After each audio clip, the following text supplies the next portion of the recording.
Good evening, everybody. Thank you all so much for coming for what is our third in a series of 6 programs that we're doing this year on issues connected with sustainability.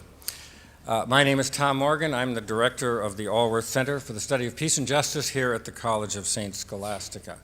These lectures, as many of you know, are sponsored by the Alworth Center here at the college and funded in part by the Warner Lecture Series of the Manitou Fund, the DeWitt and Carolyn Van Everen Foundation, and by Mary C. Van Everen in memory of William Van Everen, a former trustee of the college. Additional support has been received from the Global Awareness Fund of the Duluth Superior Area Community Foundation, Wagner Zahn Architecture, the Royal D. Alworth Jr. Institute at the University of Minnesota Duluth, the UMD Department of World Languages and Cultures, Reader Weekly of Duluth, Citizens Climate Lobby, Minnesota Interfaith Power and Light, and from numerous other private donors. Thank you all very much for your continued support of these programs, and a special thank you, of course, to the Alworth family, whose leadership has sort of leveraged all kinds of support from other directions. Upcoming next week, this is not part of the Alworth series, but I felt like I should promote it. Our Catholic Studies department is going to have a program a week from today in this very auditorium at this very hour, 7:30 p.m. Lutherans and Catholic Relations 500 years later after the Reformation. Where are we now? The speaker is Monsignor John A. Rodano, a highly respected Catholic scholar who specializes in this particular issue, and Christians talking to one another from various denominations. If you're interested in other programs in this series or want to be notified, there's a sign-up sheet out in the foyer. Put your email, put your street address, and if we can read it, you'll be getting more emails about this or more postcards about coming attractions here. By the way, there's at least 2 other citizen organizations, and maybe more, but 2 that I'm aware of. Citizens Climate Lobby, a local organization with national or international connections, and Minnesota Interfaith Power and Light. People from those 2 organizations will be staffing tables in the lobby after the lecture, and I invite you of course, to stop by their tables and see what they have to offer. After the lecture next week, on Tuesday, we invite you to gather again for what we call Talk Back, a chance to chat about what we will hear tonight and to critique it or maybe love it. And this next week's Talk Back, it's on Tuesday at 7 p.m., is going to be facilitated by Jeffrey Bell. He's from UMD, and he's particularly interested in sustainability issues as well. You all should have had a flyer like this as you came in. If not, please get one if you're interested. His credentials, his background, Jeffrey Bell's background is on this flyer, and you can come to that at 7 p.m., as I said, Tuesday here at St. Scholastica, room 4115. That's right across from my office at St. Scholastica. On the screen to your left, we're displaying the text of tonight's lecture through technology called real-time captioning. Although we anticipate a high-quality format, there will inevitably be errors that are inherent to this new technology. Nevertheless, research indicates that many viewers benefit from captioning, including those with hearing loss. Special thank you to the Edwin H. Eddy Foundation, whose generous support makes this inclusive service possible tonight. After Professor Hoffman's lecture, we invite you to ask him questions. I encourage you to ask him questions. Hold his feet to the fire after the talk. We have 2 microphones here for that purpose. We invite you to come forward and use them in turn. Community people, hold back a little bit and let the students go first if you can stand it, because we'd like to give them a chance to ask their professors questions in a different setting, of course. And one last announcement before the event starts. If you have electronic gadgets that beep and buzz and make noise, then please turn them off. Now's a good time to do that. Our speaker this evening is one of us. That is, he's a colleague of mine and a longtime resident of our Northland. Bob Hoffman was born in Canada from German immigrant parents, and as a boy found his way across the border to the United States with his family. He has undergraduate degrees in economics and philosophy from the University of Wisconsin-Parkside. His PhD is from Boston College in economics with concentration in development and labor economics.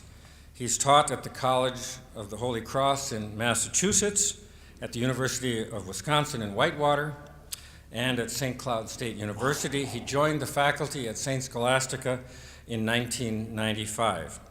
Professor Hoffman has taught courses in globalization, economic development, healthcare economics, and game theory.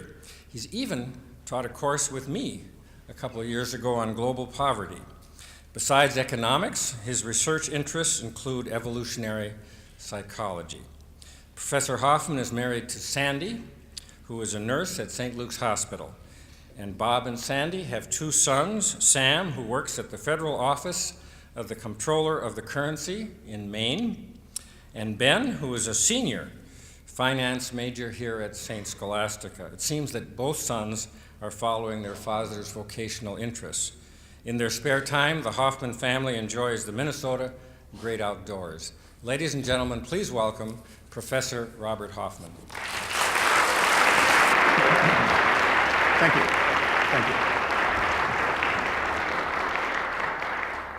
Thank you.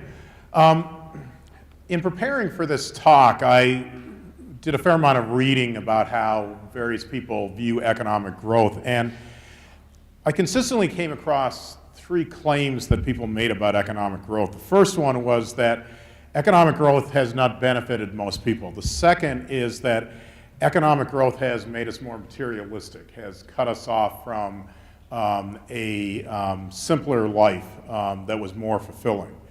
That economic growth benefits mainly people who are economically well off. The second claim is that economic growth is not sustainable.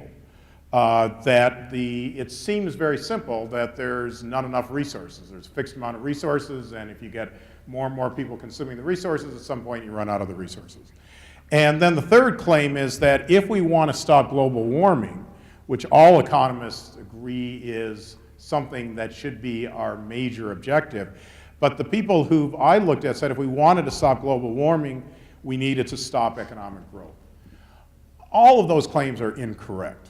And I want tonight to try to walk through why I think objectively all of these claims are incorrect. Throughout most of recorded history, we didn't experience economic growth. Economic growth is a rather recent phenomenon. Life before economic growth was a zero-sum game. If one person benefited, it was the expense of someone else. If you had no growth, you had a fixed amount of stuff. And people knew that if they wanted to get wealthy, they were going to have to take stuff away from someone else. And that sort of led to, not surprisingly, societies that weren't particularly democratic, weren't particularly open to individuals. And the people who enjoyed rich lives at that time enjoyed them at the expense of others. So in reading through for this presentation, came across a discussion of Louis XIV in 1700, the King of France, had 498 people preparing his meals. He could choose from 40 dishes every night. He lived a very rich life because he forced other people to do things for him. They did not do this out of their willingness of their heart. Now, what is striking is that today, I would argue, I have much greater choices than Louis XIV had, even though I'm not nearly as rich as he was at that time. I can choose easily between 40 restaurants in Duluth. And in each restaurant, I can choose at least 10 different meals. When I go to the Lake Avenue Cafe and enjoy a meal that exceeds anything the Sun King could have enjoyed, I pay a price that gives a profit to the owner, and I get something that I value more than the price I paid. So that's a world of economic growth. I lead a very rich life, but it's not a zero-sum game. It's a one in which that I benefit and someone else also benefits. The field of modern economics was founded by people who thought they had an obligation to figure out how the benefits of economic growth could be shared with more people. So the founders of modern economics, their focus was on economic growth. I mean, the title of Adam Smith's work, The Wealth of Nations. How do nations become wealthy? How do they grow? How do people experience the fruits of growth? Here's one way of thinking of economic growth. Economic growth means that you devote less time to obtaining goods and services. And there's a few statistics to illustrate the changes that have occurred over time. In 1959, an average worker would have had to work 100 hours to buy a washing machine. Today, that worker would need 20 hours. In 1959, an average worker would have had to work 168 hours to buy a refrigerator. Today, that worker can buy the refrigerator of much higher quality, but now only needing 19 hours of work. In 1952, an average worker would have had to work 213 hours to buy an air conditioner. Today, 15 hours. Since time is the most important resource, the fact that we can now get the sort of stuff that makes life more comfortable and frees up time is one of our greatest gains. And all of us here tonight are enjoying the fruits of economic growth. The reason that most of us can go to school until we're 22 is because of economic growth. The reason that we can retire at age 62 and 65, even though life expectancy keeps going up, and enjoy a lot of years of good health and leisure is because of economic growth. We live longer, we retire earlier, we enjoy more years of leisure. There is, though, this belief that economic growth benefits primarily the rich, that economic growth is something that the corporations will benefit from, but people won't benefit. Nothing could be further from the truth. In the US in 2016, after years of being stagnant, the average income in the US finally rose, and it rose by 5.2%. Immediately because of it, in that year, the poverty rate fell from 14.7 to 13.5. 3.5 million people were no longer in poverty. It was the largest fall in poverty in the US since 1999. And it occurred because the economy finally began to grow. Recent studies have concluded that across the globe, whenever GDP increases 1%, poverty falls by 1.5%. The evidence is this overwhelming. I certainly would look forward to having a dialogue, but it really is overwhelming, and it's hard to take seriously when people say, you know, economic growth isn't benefiting all the people in the world. Well, it isn't benefiting all the people in the world because many people still don't experience the fruits of economic growth. But the people who live in societies where there's economic growth, they are benefiting immensely. And again, there's some statistics to put that in context. Extreme poverty, living on less than $1.50 a day, fell from 42.2% in 1981 to 10.7% in 2013, the largest fall ever recorded. From 1981 to 2015, global life expectancy rose from 63 to 71 years. Again, almost all the rise attributable to rising income. From 1990 to 2016, the mortality rate for children under 5 decreased from 93.4 per thousand to 40.8 per thousand. And we had a speaker a couple of years ago, a wonderful speaker, Charles Kenny, who pointed out how statistics, we can just become used to the statistics. And so when we talk about mortality rates for children falling from 93.4 in every thousand to 40.8, the numbers just go by us. But when we think of what it means for the lives of the people who are not bearing their children, who see more of their children survive, that's tangible benefit for them. That's something that the fruit is the fruit of economic growth. And growth has this virtuous cycle. Income increases, women have fewer children, more children go to school and stay in school longer, and women therefore become more empowered. So economic growth, as it spreads, has this wonderful virtuous cycle. There's another way of thinking of economic growth, and it will tie into this discussion of sustainability. In the US, before we had electricity and running water, it took 4 hours to do 1 week's worth of wash. It took 4.5 hours to iron the clothes. Before electricity and running water and central heating, someone in the household would have had to log 7 tons of coal per year and 9,000 gallons of water. Technology in the US and other economically advanced countries has revolutionized housework. In 1900 in the US, people spent 58 hours a week on housework. Today, 10 hours. And again, that's the fruit of economic growth. Time is the most valuable resource. Time has been freed up. But we know whose time was freed up. We know who was doing the bulk of the housework. We know the society that we were living in and still live in, and it was mainly women doing that work, tied to the household. There's an economist who had this wonderful article entitled Microwave Oven Liberation, arguing that the microwave and other technology enabled women to have to devote less time to housework, and they were able, therefore, to come into the labor force and lead lives, I think, that were more fulfilling. Now, we have great access to electricity, but not having access to electricity is a major barrier to economic growth. And currently, there are 1.3 billion people in the world who do not have access to electricity. 57% of all the people in Africa do not have access to electricity, 17% in Asia. Not having access to electricity reduces standards of living dramatically. You're spending all this time gathering firewood. You have less time for schooling.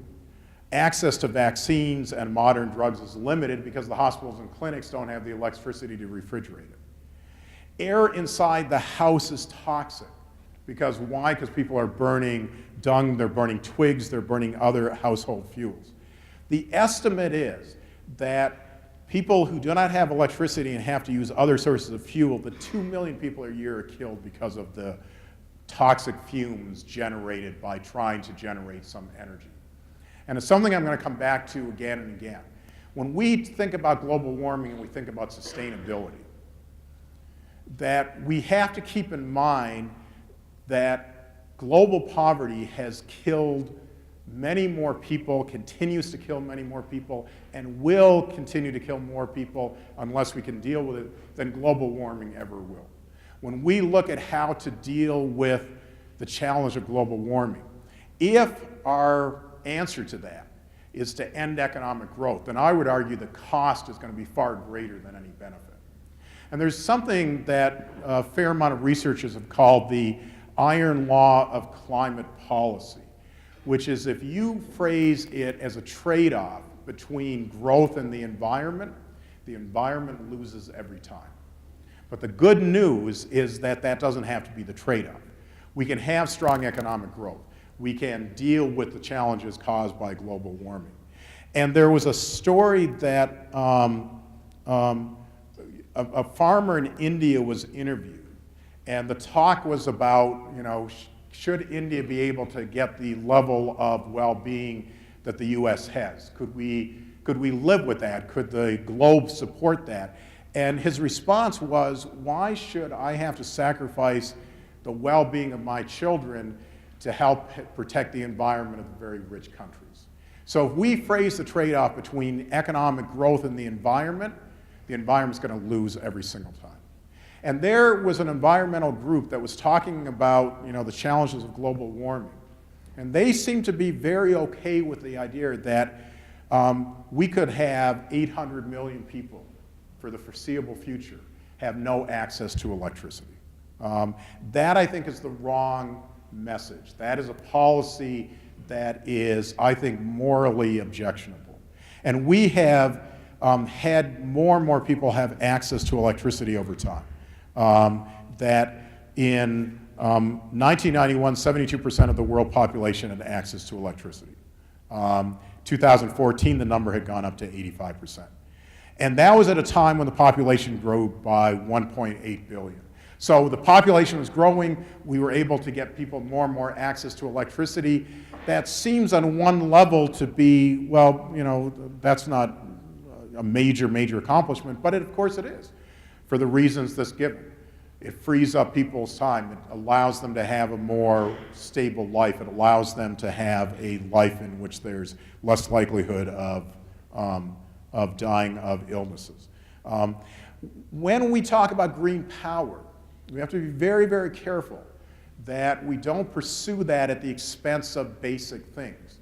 So in Germany, because of government-mandated green power, currently there's 800,000 households who cannot pay their electricity bills and have been threatened with having their electricity cut off. In ending this very brief discussion of economic growth, I want to quote from Matt Ridley, who's the author of a book called The Rational Optimist, has written about economics, has written about evolution, argues that economic growth is a moral issue. Many people have been the beneficiaries of economic growth. All of us sitting here tonight, all of us here in the auditorium have been the beneficiaries of economic growth. Economic growth has resulted in so much human betterment, but many people have not experienced the fruits of economic growth. Their lives are in so many ways poorer than the lives we live. It is precisely because so much human betterment has been shown to be possible in recent centuries that the continuing imperfection of the world places a moral duty on humanity to allow economic evolution to continue. To prevent change, innovation, and growth is to stand in the way of compassion.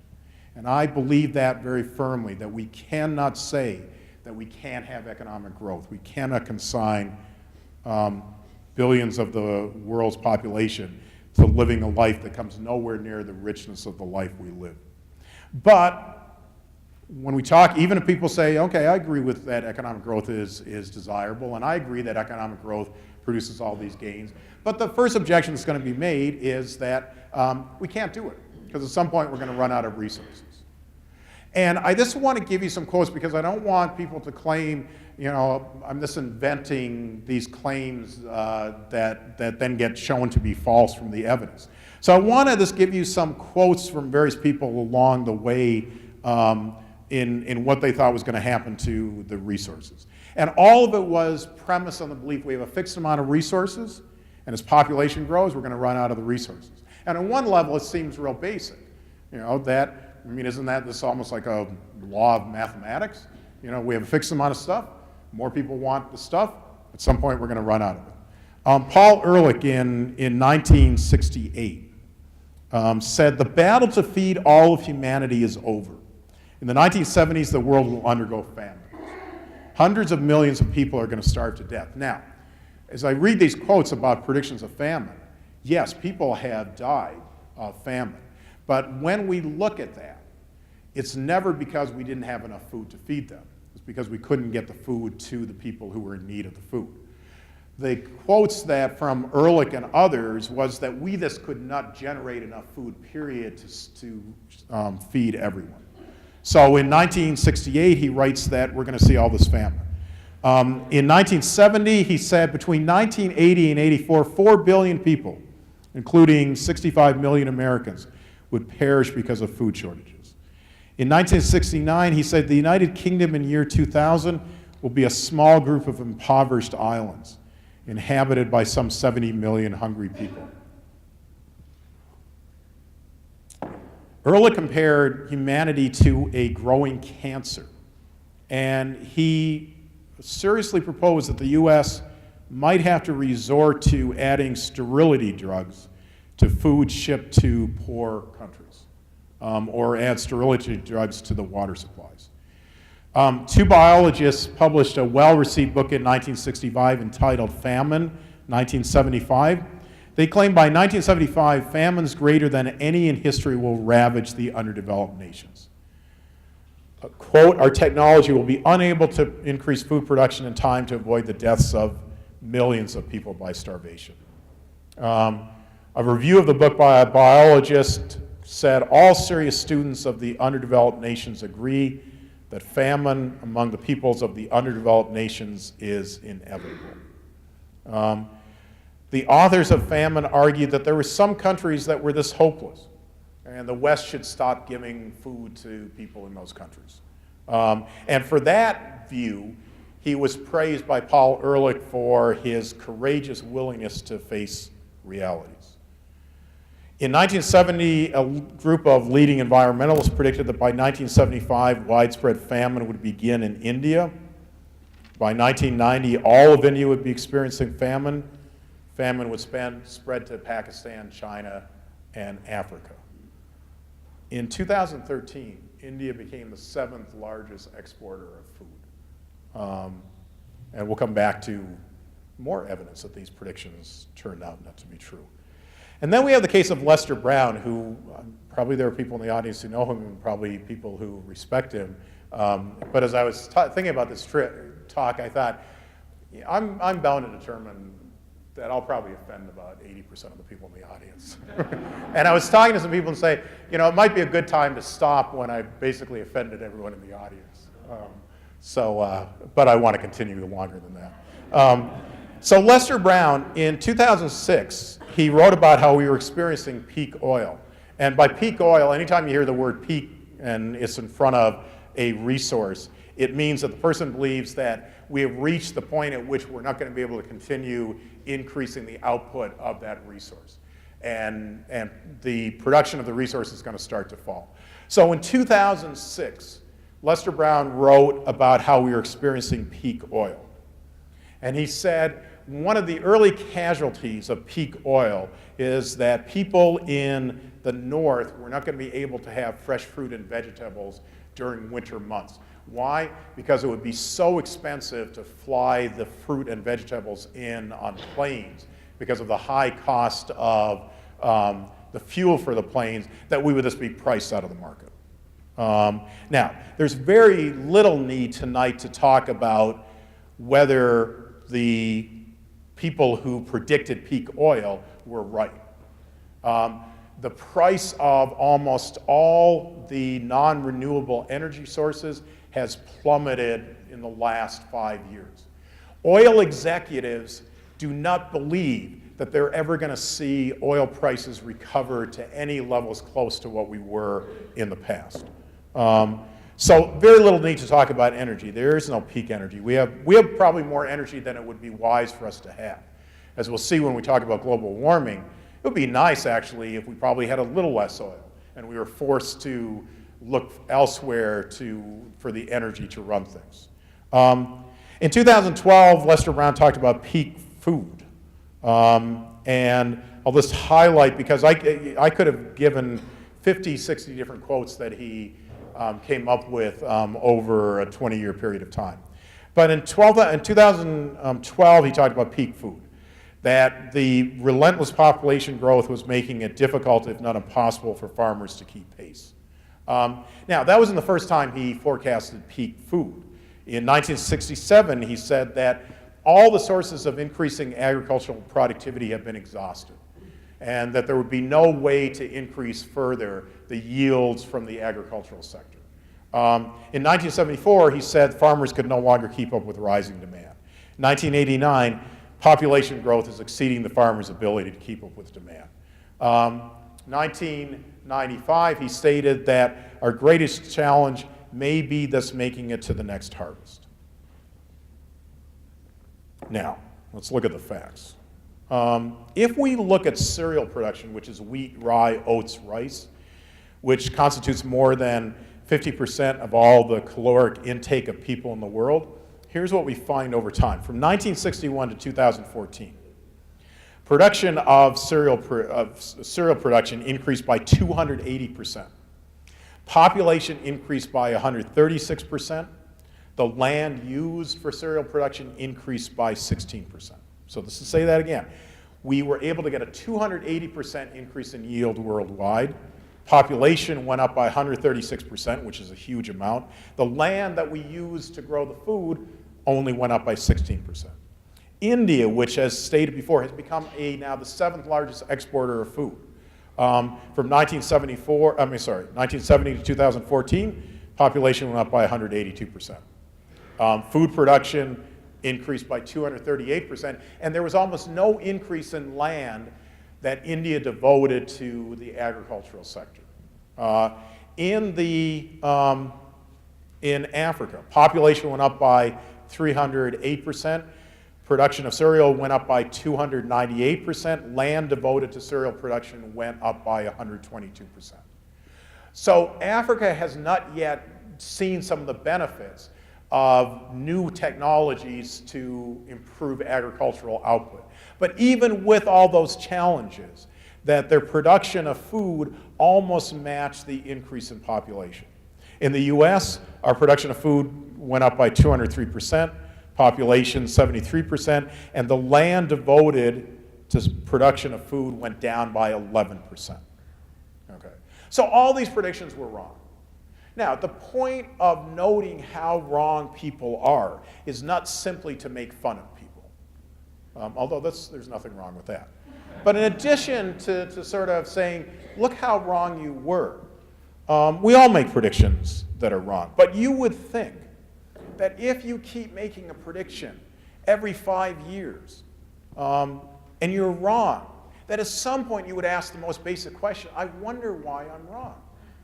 And I guess you have to admire him up to a certain level. Lester Brown's response to being wrong about peak oil and wrong about peak food is to now write a book recently to talk about peak water. And I have absolutely no doubt, and I'd be more than happy to talk about it in the question and answer, that he's completely wrong about peak water too. So why are these predictions so bad? And in answering this question, I want to take a short detour and talk about the concept of sustainability, which is the topic of this year's series and something that economists are real concerned about. There's a lot of definitions of sustainability, but according to one researcher who's sympathetic to the concept of sustainability, many advocates of sustainable development define it, and I'm going to say this more than once because it's important to hear the definition. One definition of sustainable is the natural resource base is not allowed to deteriorate. Okay, let me say that again. One definition of sustainability: the natural resource base is not allowed to deteriorate. Now, on one level, that sounds, plausible, I guess. And the advocates say that if we have that definition of sustainability, then the current path of development is not sustainable. Well, that makes sense. There's a fixed amount of natural resources. The current consumption of the natural resources exceeds that, and so we're allowing the natural resource base to deteriorate. So by definition, we have a path that is not sustainable. And the conclusion is we have to find a way to use the resources in a sustainable manner that will cause the natural resource base to not deteriorate for future generations. And much of the policies to try to achieve that goal of sustainability involve government being involved in a very heavy-handed way. Now, from my perspective and the perspective of economists, there's 3 problems with that view of sustainability.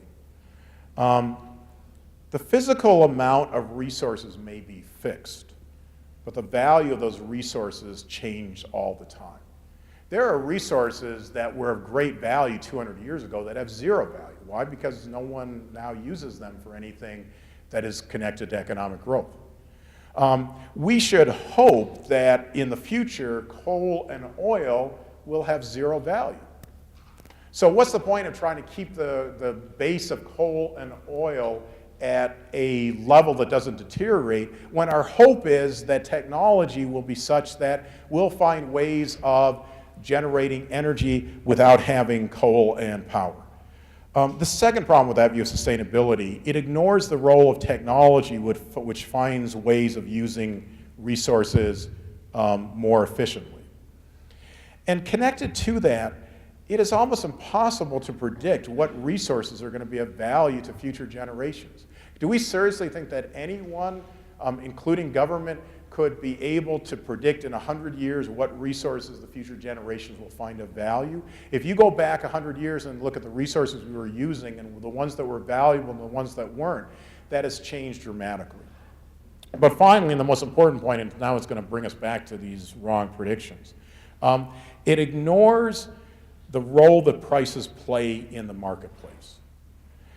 And I think this is my only original line of the whole speech. Everything else has been taken from others. I think this is original. The way we get sustainable growth is to let the market deal with the problems caused by unsustainable growth. I want to say that again, since I'm proud of it. That the way we get sustainable growth is we let the markets deal with the problems caused by unsustainable growth. And let's go back to Lester Brown and his wrong predictions. When he published a book in 2012 entitled Full Planet, Empty Plates, he was writing at a time in which food prices had jumped up dramatically. There had been some unexpected events that reduced output. There had been some jumps up in demand. And when he wrote that book, he was able to point to, what had happened to food prices and say, oh, look, food prices have jumped up dramatically. He was able to look at the stock of food that was available, that became the buffer that people had. So when he wrote, he quoted the following. He said that the food price index, a measure of relative prices, was 200 in 2002. It had peaked a few years earlier at 230.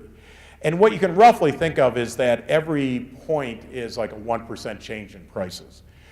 And he compared that to 2005, where the food index had been 130. So food prices went up by almost 100%, and even at the time he was writing, they had fallen back a little, but they still were up 70%. At the time he was writing, the ending stocks of wheat, the wheat that we had available to meet future demands, averaged 74 days of consumption. And from 2002 to 2011, the stocks of wheat had fallen dramatically. And Brown was 100% correct. That wasn't sustainable. That path was an unsustainable path for the world. What happened? In 2016, the food price index had fallen to 119.5. So around 200 when he's writing, 119.5 in 2016. So it had fallen about 81%. The ending stocks of wheat that he was alarmed by and thought that we could barely make it in the next harvest of 380 million bushels, that 74 days of consumption, now we had 190 days of consumption. So what happened? Well, what happened is that this is how markets work. When prices go up, there are incentives to find better ways to expand output, better ways to generate the good that we're trying to generate. And as food prices bump up, farmers have an incentive now to use technology to try to increase the yields. And we have the technology that has worked in the past. The Green Revolution transformed the developing world. And one thing that is transforming our world, and this is what I meant when I said at the end of this talk I will have offended almost everyone in the room, because in my reading, one of the things that has done the best to help us increase yield, that certainly explain why food prices have started to fall again, is genetically modified foods. And I went into this with a fairly open mind, having not done a whole lot of research. And it was, to me, so clear-cut. Genetically modified foods have so many benefits, and I could not find a cost. They allow food to be grown in drier conditions. They allow less pesticides to be used. They can grow food with less drawing of water resources. That genetically modified foods have not spread as far as they will in the future. And if someone says, are we ever going to run out of food? I mean, maybe we just got lucky in all these years.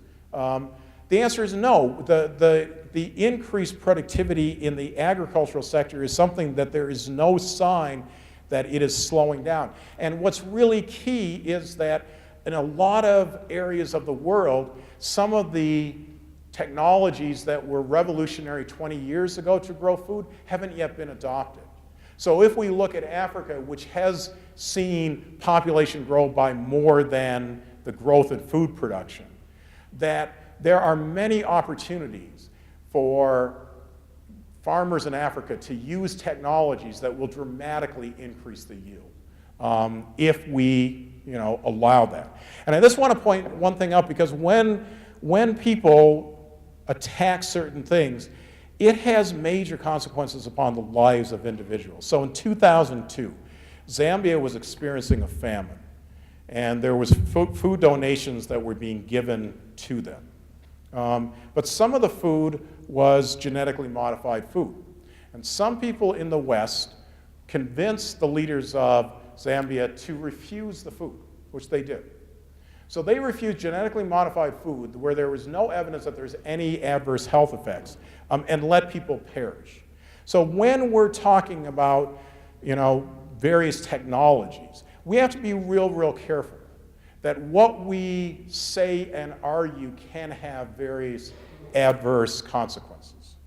Okay, so if the only barrier to continued growth was a concern about running out of resources, my view would be that we'd have nothing to worry about. The real challenge, though, is climate change. And I have not run across an economist who failed to agree that global warming is a threat that must be dealt with. That is something that unites economists. The cause of global warming is very easy to state. The solution is easy to state. Implementing the solution is very difficult. An economist who's done the most work in the area of climate change is William Nordhaus. And he described the problem very well. The ultimate source of global warming is the burning of fossil or carbon-based fuels such as coal, oil, natural gas, which leads to emissions of carbon dioxide. Gases such as CO2 are called greenhouse gases. They accumulate in the atmosphere. They stay there for a long time. It leads to warming. The warming produces all sorts of undesirable results. Why does this happen? Economists argue that there is a market failure that is the cause of the problem. And when economists say market failure, they don't mean the markets don't work. They mean there is no market. So air is a common resource, meaning no one owns it. And so when I drive my car, when I drove here today, when I drive back tonight, I will be putting CO2 emissions into the air. I'm going to impose a cost by doing so upon people. I'm going to impose a cost upon people not yet born. But I don't have to pay for any of that cost. And because I don't have to pay for any of that cost, I don't take that into account in making my decisions. Economists refer to this as an externality, that I'm doing something that imposes an external cost upon someone else, and I never take that into account in making my decision. So the cause of global warming is easy to state. It is that we have resources that are common resources, and when people use those common resources and impose a cost, they don't take that cost into account. The solution is also very easy to state, and that is that we have to put a price on carbon. We have to force people to take into account all the costs of their actions. When I drive my car, when I turn on the electricity in my house, when I use my air conditioner, I have to pay the cost of all the resources I'm using. I pay some of those costs. I pay the labor that Minnesota Power takes to run the power stations. I pay for the lines that are bringing electricity into the house. I don't pay for the CO2 emissions that I'm emitting into the air that are causing costs to other people. When I was preparing this talk and thinking about what does someone do who realizes that global warming is a problem, understands the solution, but realizes why is the solution so difficult to implement? And the solution is so difficult to implement because it requires cooperation across all countries. We have lots of common resources. If there's a pond that is available to everyone, that pond is a common resource. And we know what's going to happen with the common resource. People are going to pollute the common resource. They're going to do things with the pond that may cause the pond to deteriorate and not take those costs into account. Why? Because no one owns the pond. Those common resources we can deal with pretty easily. Government can come along and say, well, this pond is within this city's boundaries, and the city will place restrictions upon that. To a large degree, deer are a common resource, and so we can have states that put hunting licenses, here's the number of deer you can catch, so that we don't cause the deer to be hunted to the point of extinction. But global warming is such a challenge because all nations contribute to it. The common resource applies to all countries. And so we need cooperation across all countries. And the danger with an externality is that a country will say, well, great, why don't you countries clean up the air? Why don't you reduce your emissions? And then we will get the benefits without having to pay the cost. So it becomes a really, really challenging problem. And it's easy to have this sense of despair. And about 2 weeks ago, I received an email from Michael Overend. And he and his wife, Lucy, run a veterinary clinic in Two Harbors, and they're involved in the Citizens Climate Lobby. And they have a table outside, and Lucy is here tonight. And I talked to him for about an hour and a half, and it was very, very encouraging to say, if you want to think of what can I do to deal with an issue of global warming, which seems beyond my capability, here's an organization that is doing something that has the prospect for having great returns. They have one objective and one objective only: place a price on carbon, force people to pay for emitting CO2 into the air. That is their only goal. They also have an approach that says they're not going to start attacking people.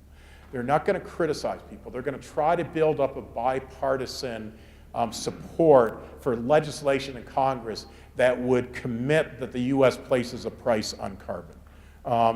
And they do it in a bipartisan way. For every Democrat they get to support a bill, they get a Republican to support the bill. And if I remember the numbers that were given to me correctly, currently in the U.S. House of Representatives, they have 30 Democrats, 30 Republicans who said we're committed to supporting a bill that places a price on carbon.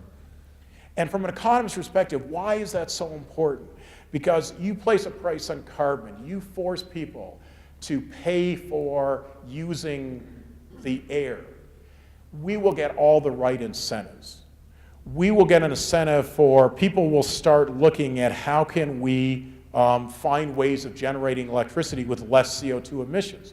Why? Well, because we got to pay every time we put CO2 into the air. And if you can find some way of reducing that, then you'll be a very wealthy person, and the electric company will be very interested in doing that. If the cost of running a gasoline-powered car rises, there's going to be stronger and stronger incentives to find ways to have electric cars that operate at lower costs. And here's one thing that economists believe very strongly. It isn't the best government policy to try to subsidize different forms of alternative energy. And the reason is because government can be controlled by various lobbies. And government usually gets it wrong in trying to pick which technology is going to be the one that will be the most beneficial. That instead, put a price on carbon, make it more costly for people to burn coal, make it more costly for people to run a gasoline-powered car. And then you'll have technological developments that find alternative ways of achieving that goal with less CO2 emissions. And that's what economists want to see happen.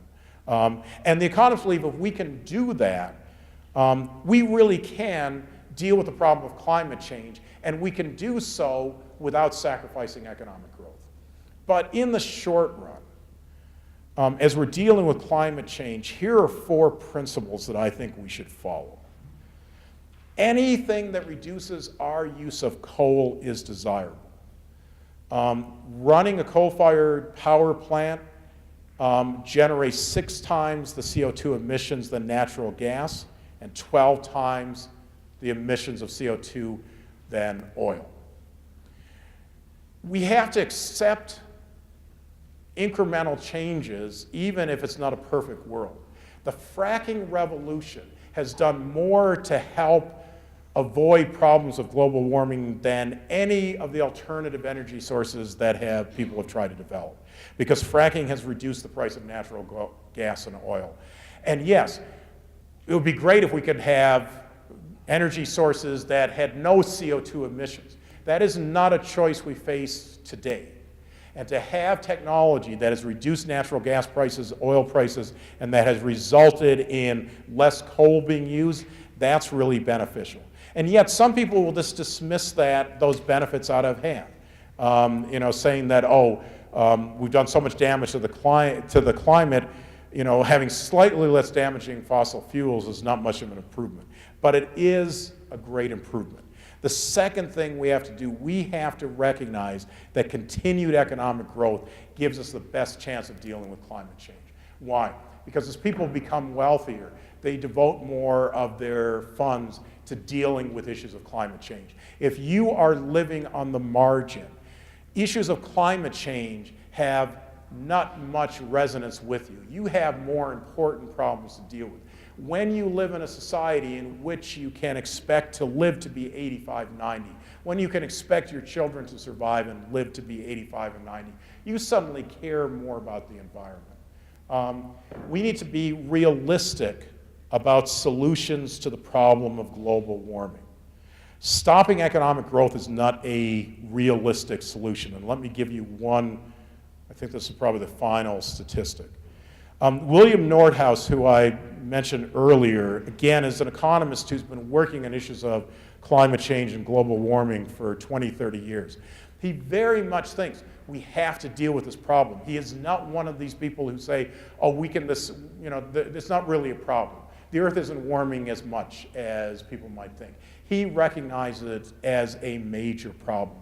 His estimates were that if we had economic growth without any global warming, that worldwide GDP would go from 76 trillion in 2015 to 510 trillion in 2100.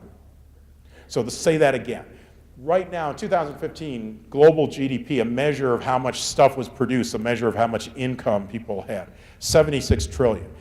2100, worldwide GDP will go up to 510 trillion. People will lead lives that are unimaginably rich for us right now. If we don't do anything with global warming, instead of GDP going up to 510 trillion in 2100, it will go up to 490 trillion. That's still a huge cost. $20 trillion is a huge cost. But keep it in perspective. If we have economic growth, even with global warming, which economists want to see us avoid, our GDP will have gone up dramatically. So stopping economic growth is not something that is a desirable solution to problems of global warming. Economic growth is what makes us more resilient, which gives us the opportunity to deal with more things, more challenges of economic growth. And finally, we need to be realistic about solutions to the problem of global warming. It would be wonderful if in the next 10 years we could generate all our electricity from solar and wind. Right now we generate 1%. Countries that have tried to have, quote unquote, the green revolution are seeing some major negative results. For example, Germany, which had goals for reducing CO2 emissions, is going to miss those goals dramatically, despite the fact that Germany has subsidized solar and wind power. And they are going to miss that goal because they shut down nuclear power, and now they have this gap. It can't be filled by solar, it can't be filled by wind, and how is it being filled by? By firing up more coal-fired power plants, which is the worst thing you can do if you're interested in, in terms of how it's going to affect climate change. So we have to be realistic. We are going to be living with a fossil fuel-based energy source for many years to come. We have to find a way to do something like price carbon that will cause people to say, let's develop technologies that can generate energy, but can do so with less CO2 emissions. And then, longer run, let's find technologies that don't require us to emit any CO2, that will have the incentive to do so. Why? Because it's becoming so expensive for us to pay the price of emitting CO2 into the air. So that's sort of my view of climate change and the things that we're looking ahead. As I come to the end of the presentation, I wanted to make a few observations about the community we're part of. One benefit of being the one speaker in the series who's local is that the conversation doesn't end tonight. As Tom mentioned, there'll be a talkback session on Tuesday with Dr. Bell.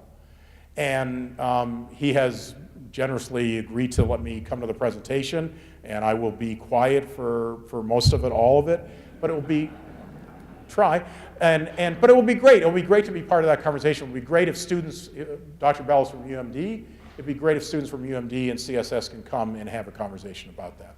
So we can continue this conversation next week. I'm very proud to be part of a CSS community, which next fall will have a new major in sustainability. And I think the major is going to draw on all the qualities that make CSS such a great institution. The strong Benedictine values, the Catholic social teaching, the strong science, and I'm hoping in the final version of the sustainability major, the insight of economists. Because in the first version of the sustainability major, I think we didn't have economics, but I'm sure that will be remedied.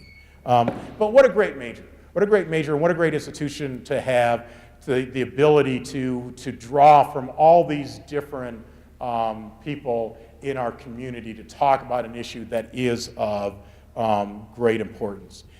And finally, as we talk about issues on which we have different views that we hold with much passion, views that can cause people to become easily polarized in their view. I think that this lecture series that Tom Morgan runs and that the Alworth family supports along with others is a model as to how we can have discussions about issues that we have very different perspectives on. This is the 28th year that Tom Morgan is running this lecture series.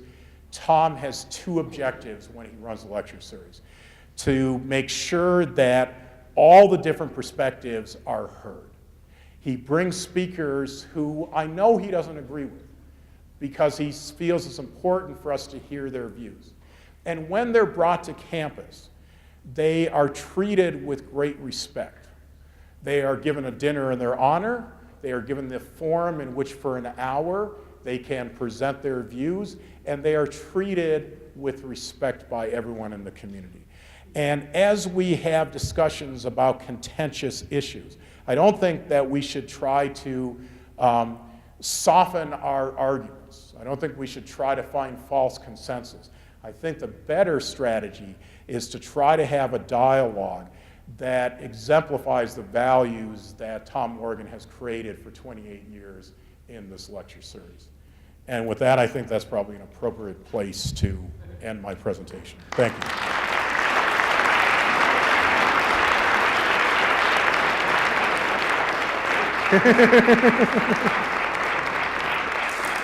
Thank you very much. And now, let's continue the dialogue. We invite you to ask questions. Please come to the microphones, especially students, especially Bob Hoffman students. So let's talk.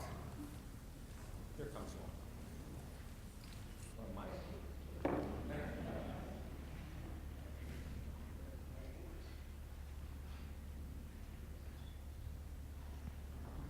So early on you talked about how economic growth is helping to decrease poverty, and I was wondering how economic growth is helping to combat the growing economic gap that there is between the upper class and the lower class.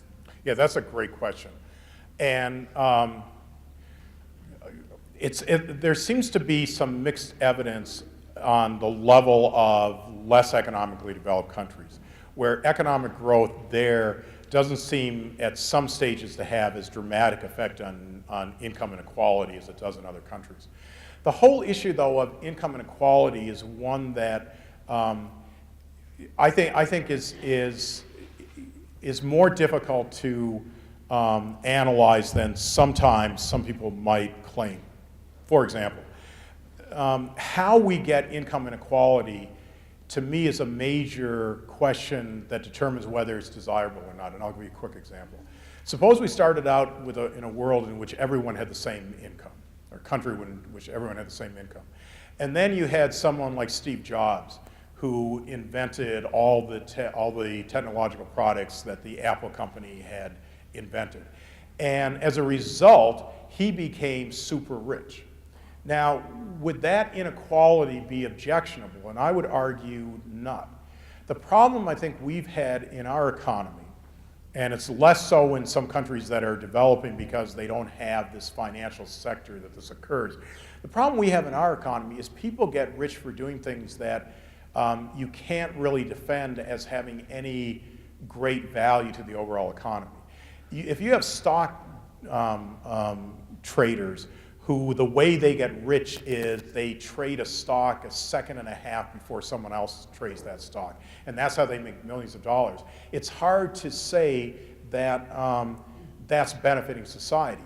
And we know how destructive certain things can be. All we have to do is go back to the 2008 financial crisis, which was caused by people who became very, very rich, creating these financial derivatives that created an artificial housing bubble and then caused the collapse of the economy. So economic inequality is, I think, a major issue. But my answer would be, it depends how it's coming about, because under certain conditions you might say, well, you know, that seems to be a desirable outcome.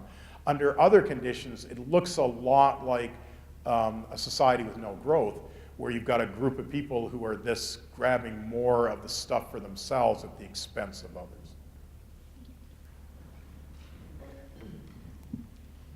Hi. So earlier in the lecture, you mentioned that there is a large portion of people who don't have access to electricity.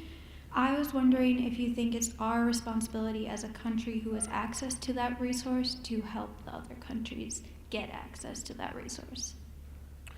Yes, and I think, I mean, this is one of the problems in economic development is that, to answer the question very directly, I think it's a moral responsibility to share the fruits of economic growth with as many people as possible.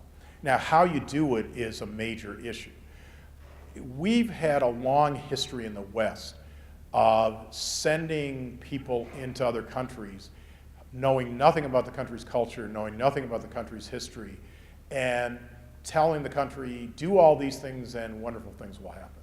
And what usually happens is it's a disaster, because the reason that certain technologies are not being used is because of obstacles that we're unaware of. So yes, we have to find ways of extending electricity to more and more people. I think that makes life become bearable. But we have to find a way that empowers the people on the ground who are going to make those decisions, who might know better how they can have mini generators that will be able to generate electricity that will fulfill many of their needs. And I think in the field of developmental economics, we've become better and better of saying, we're not going to come in as the expert. We're going to come in as a resource that will help you as you tell us what things are obstacles that we can help you deal with. So a long answer to a short question.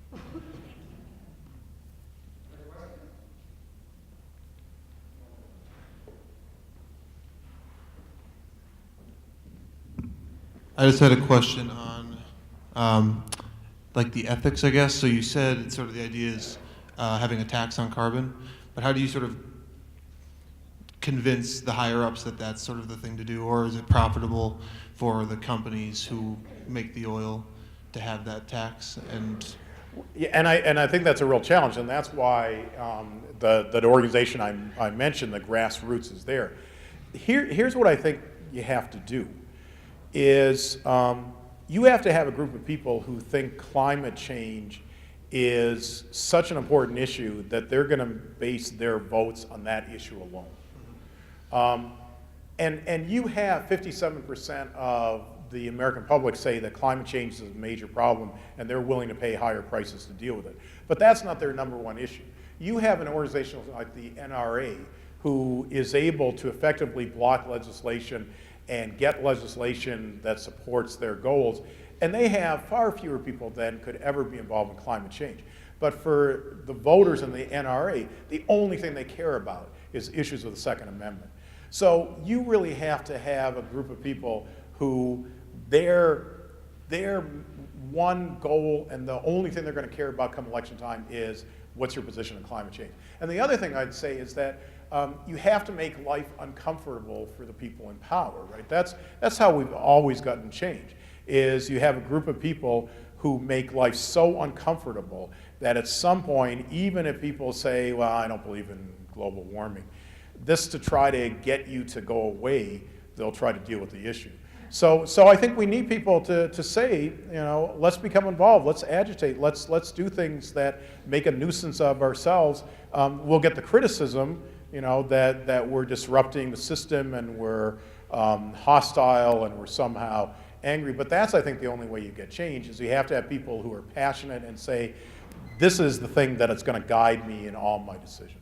And I don't know if we're going to, I think we could very easily have that, and don't want to become too political, but when you see what the current path is, and that may be a greater incentive to suddenly lose your complacency and say, well, we can't just rely on the government officials to do the right thing, so that means we've got to try to take action.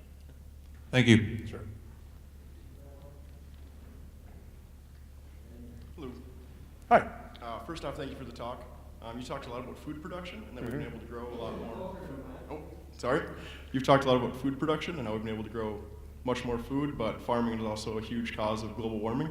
I was wondering if you could speak about how we can make our farming keep up the food production while also reducing. And I think there's two answers to that. It's a very good point, and I didn't sort of emphasize that. You're 100% right.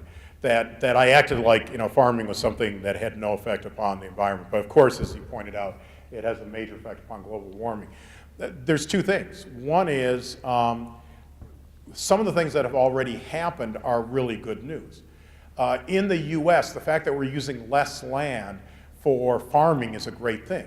And if we're using less land for farming, it means that we can let that land go back to having trees. And that's a great way of helping offset some of the problems of emitting CO2 into the air. And then the other thing I'd say is we have to, if the technology is there to get greater yields, which will mean less land used, if we can generate food production with less fertilizers, if we can have less of an adverse effect upon the environment, then we should use those technologies. And I'll go back to GMO, to genetically modified foods. I know that some people who have to admit, there's no evidence that there's any adverse health effects.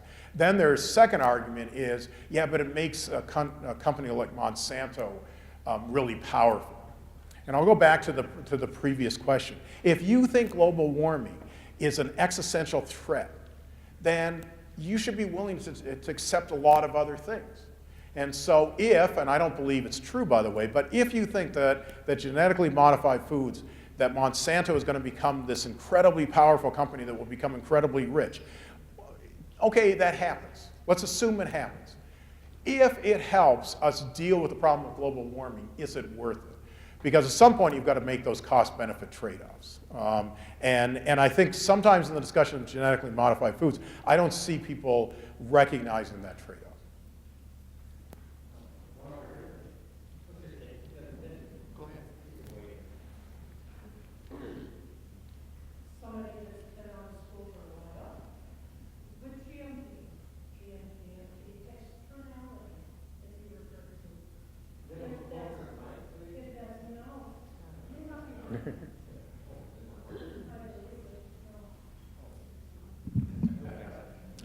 Here, take this one. Externality that you mentioned, if the carbon cost does go into the GNP, is that what will happen? Will it be reconfigured and then all the numbers will change? Yes, in certain respects. What it will do is this, it will cause people to have to bear the full cost of their actions.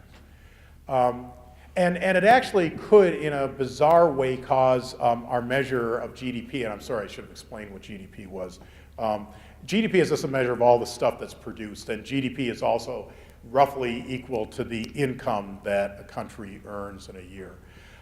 So if companies spend more on carbon fees, that will, for a while, probably cause the GDP to go up. Over time, though, that the benefit has nothing to do with whether GDP goes up or down. The benefit is that people will use resources in the more efficient way. People will take into account all the costs of their actions. And in the long run, that will be the huge benefit. If we can deal with global warming, we can have $40 trillion more of GDP over the next 80 years. And that's not an insubstantial sum of money. So it's really dealing with that becomes a central issue.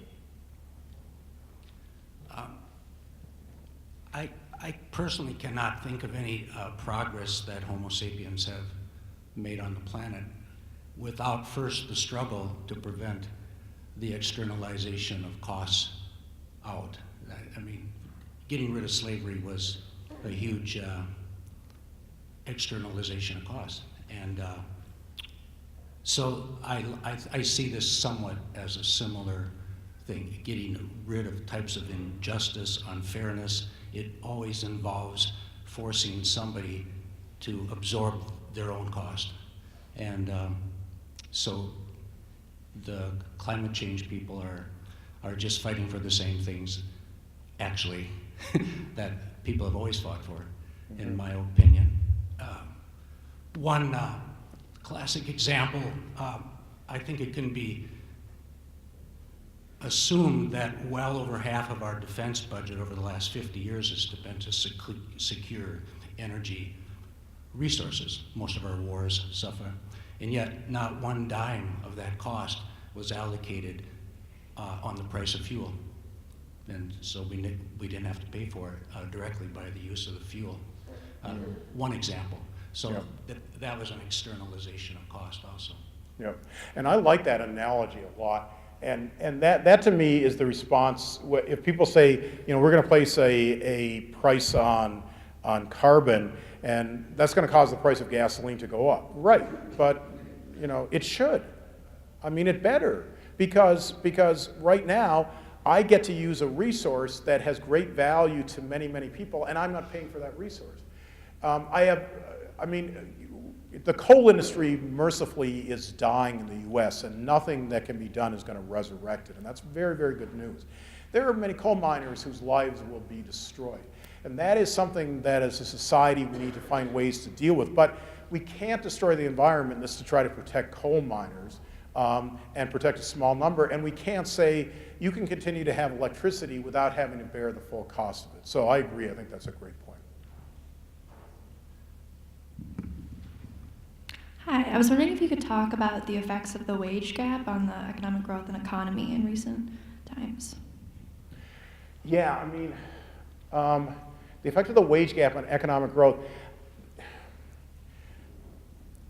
I think, one of the things that when people talk about reducing economic growth as a way of dealing with climate change, you should be very aware of the kind of society that's created when you have lower economic growth. And all we have to do is look at the US over the last 10 years, where we haven't had strong economic growth.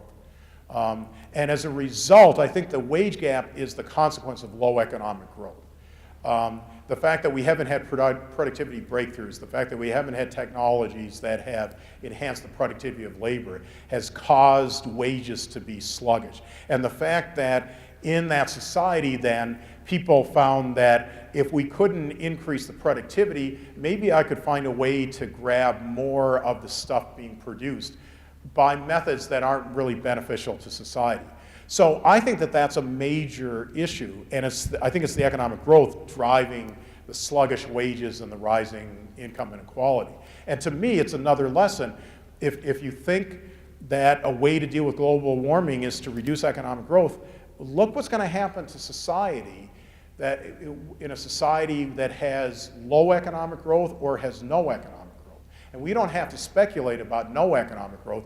There were many societies in the past, and there are some societies today, and if you have zero economic growth, you don't have democracy. You don't have people being empowered. You have a group of people saying, let me do whatever I can to secure that fixed amount of stuff and make sure that I get more and you get less.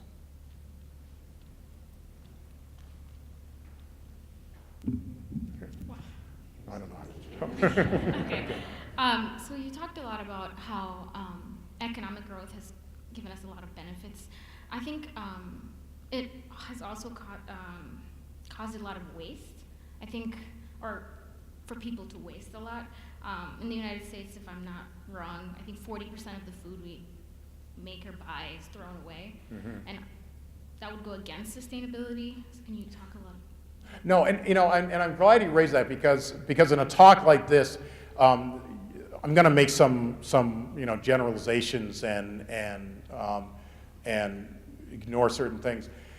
I'd say that's why there's so many interpretations of sustainability. The definition of sustainability I gave is one that's used a lot in talking about global level issues, and I don't think it's a definition that makes any sense.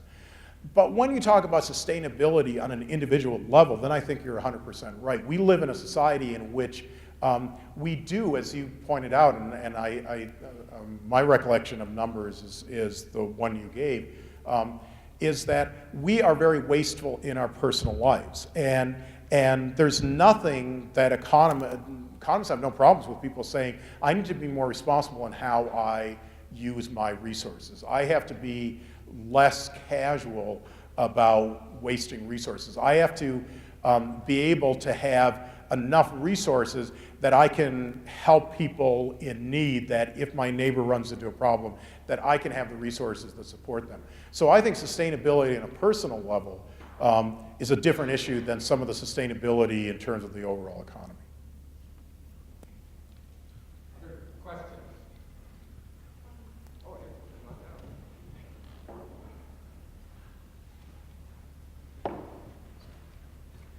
So in talking about sustainability, you just, as you just said, talked about it at a large level. And when you tie that back to climate change, in dealing with it, you start to have to take a look at trade-offs. And one of the things that you didn't address, I think, was a look at the evolving science with climate change and pace of climate change and loss of ecosystem services that could be pretty punitive if we don't keep up with things. Yep, and that's a great point, and one that I should have mentioned. I'm real glad you raised. A lot of the forecasts of effects of climate change, it's a very difficult area to do forecasts in. And as you pointed out there, that a lot of the researchers talk about there's certain things that are tipping points. Maybe if global warming proceeded in a gradual way, that we could deal with it in a fairly low-cost way. But there are certain tipping points. The permafrost is gone, and all of a sudden all this carbon is released into the air. And that is a major point that needs to be addressed. I would say, though, that I can't think of how policies would be different taking those tipping points into account. Because the policy is that let's find a way to price carbon. The policy is that as we have more economic growth, we have more ability to deal with more challenges. But you're 100% right. that the thing that I think that worries a lot of people is the whole issue of these tipping points, and maybe something catastrophic could happen. I will say, in doing a fair amount of research, I came across one researcher, again, very sympathetic to the concept of global warming, and very sympathetic to yes, global warming is occurring, it's a major problem, we have to deal with it. And he argued that making predictions is very, very risky. And when he went through some case studies of showing some predictions, he showed that it's predicting climate change is not like predicting the weather. It's more like predicting earthquakes. And we're reasonably good at predicting the weather. We're real bad at predicting earthquakes. So if you focus too much on predictions, one, if the predictions don't turn out to be true, for example, about 3-4 weeks ago, there was a study that came out in which some scientists said they were surprised that we were not warming at quite the rate that they had expected we would be warming at. And that gave us more time to deal with the problem, but didn't mean that any of our policies had changed. The problem sometimes with predictions, if those predictions don't turn out to be correct, and many times they won't, it gives the other side, the climate deniers, great ammunition for saying, oh, why do we have to pay attention to you? You know, you were wrong. So yes, I think that there's these dangerous tipping points, but making concrete predictions, I think, is very, very difficult to do, and I don't know if that's the best way of having a discussion about climate change. Well, go ahead. 2 more questions, and then we'll wrap it up. Okay? Thanks. A couple points and a question. Okay. First of all, I agree with your overall thesis, and it was nicely presented, so thank you. I want to make a correction on the point on wind and solar as renewables. As you were speaking, I looked up the EIA, Energy International Agency. In the U.S., 4% now is wind, almost 0.5% is solar, and that's growing by leaps and bounds. In Minnesota, now 18% of our power is wind. Iowa, 35%, and we've seen great growth. So I just want to make a little correction on that. I think we're seeing great change there. Secondly, I want to defend my fellow environmentalists a little bit. I think you're taking a position in terms of your opposite position that environmentalists don't want to see growth. I think that's a pretty radical position these days. And I think when I was here in State Scholastica in 2008, I had an economics class during the collapse in 2008, and Tony dropped the economics book, and said, this is rubbish, we're going to start over. So even economic teachers can be wrong. Tony can be sometimes a little dramatic. Some earlier You in think the so? audience. I think so. Effective, a very good teacher, but perhaps an overreaction. I bet even Tony did not mean to suggest that he was suggesting that all of economics prior to 2008 should be thrown away. Fair enough. I just want to state that even economists can be wrong every once in a while. But my last point is to engage you on the definition of economic growth, because to me that seems to be a key thing it's talking about. It seems to me that economic growth is a cultural construct, and it will differ depending on where you go. You referred to Germany, for instance. You referred to Germany's choices and some of the issues they're having. You also referred that Germany has 800,000 people that can't afford the electricity there. In the United States, we have 6 million on low energy assistance. That's, by conservative estimates, maybe 4 to 5 times underfunded. So we have a much larger problem. Without those choices, it seems to me that different societies internalize some of those externalities differently, and thusly define economic growth differently. I'd just like to know what you think about that. It's a great question. It's exactly the kind of question that makes me look forward to, the sustainability major at St. Scholastica, to have those sort of discussions. And to be real straightforward, I think that there is a universal definition of economic growth, and it really has to do with, can I get stuff using less of my own time, because time becomes the most important resource. And when you're devoting less time to getting the essentials, it gives you time to do other things. And again, the universal definition of economic growth does show that societies that experience that economic growth do tend to have all these wonderful things happen that I think are objectively wonderful. That you get falling infant mortality, falling childhood mortality, people staying in school longer, falling birth rates, more women entering the labor market, more women becoming empowered. And those, I think, are consequential things that are good for all people universally. So I'm a little hesitant to believe that economic growth is completely, a construct of society.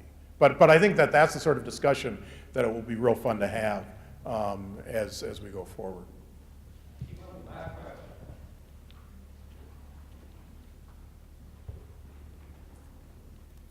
First, I want to thank you for agreeing with the notion of putting a price on carbon, and I love hearing it from an economist, so thank you.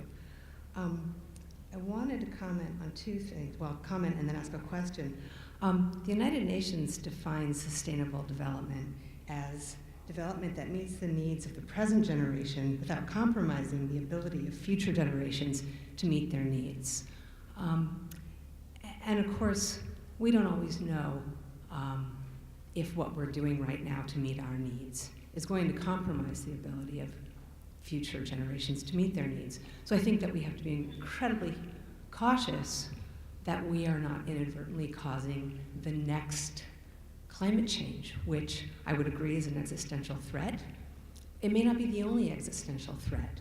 And so I have to say I take issue with what felt like a pretty pat condoning of both the use of GMOs to meet our needs and the use of fracking to meet our needs as things that don't have the potential to then compromise the ability of future generations to meet their needs.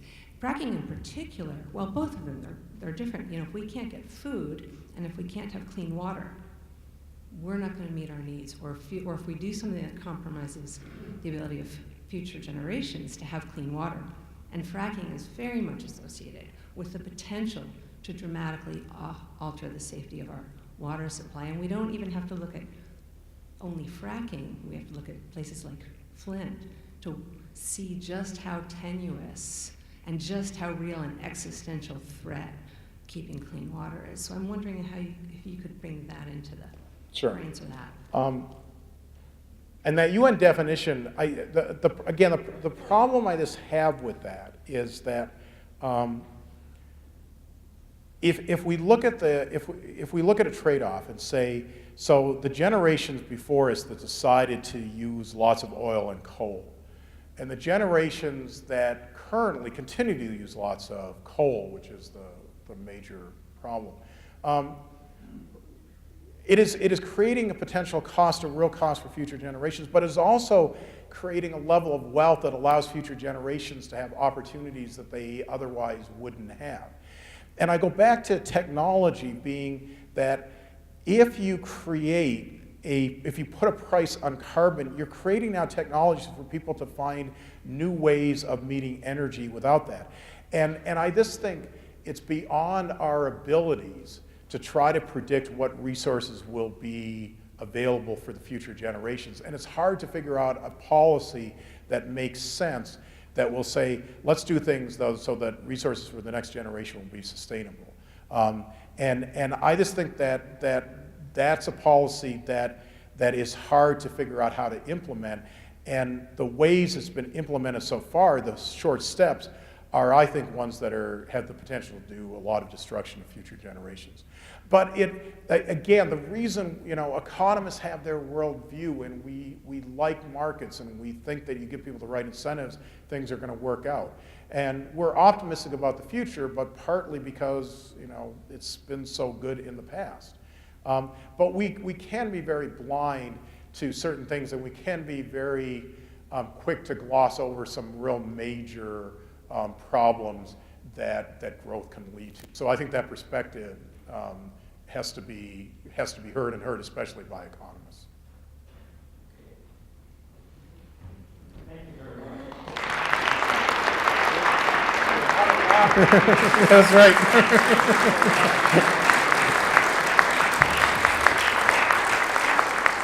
Thank you all very much for coming. We have no books to sell, But we do have more of Bob Hoffman and more of this conversation if you'd like to continue in the lobby. And I think there's food and drink. And you have my appreciation and gratitude. Thank you. Thank you all for coming.